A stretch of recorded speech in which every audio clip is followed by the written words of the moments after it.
आमर ग्राम त्रिलोचन बाबू जी जो धान देले अव्यवस्था भितर जो असमय देहांत हो गला। छोट छोट पिला पाठ पढ़ुं परिवार को एकमात्र से थे जी कि भरण पोषण दायित्व बाहर थिला। से आम गाँव में बहुत शांत शिष्ट थे।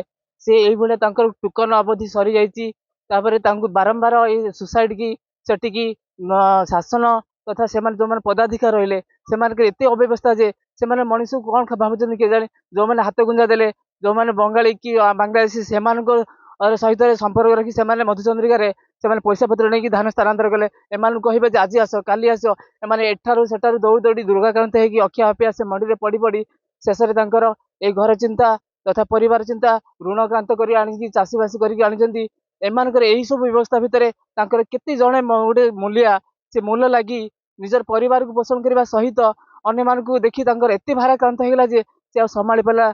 तापर सेठी मंडी रे मशा डांस खाई खाଇବା ପିଇବା भी ठीक नहीं। तापर यही जनित कारण से असुस्थ हो पड़ी शेष ही प्राणवायु उड़ीगला से धान मंडी आसु आसु।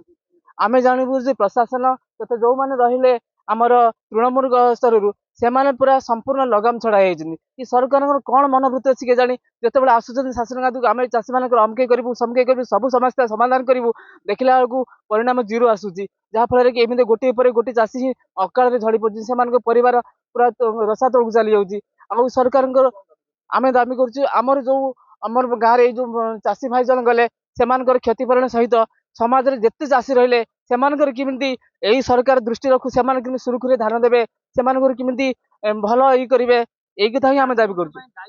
विशेषकर सरकार पदाधिकारी तथा सरकार आजिकल जो सरकार से सरकार ही दायी।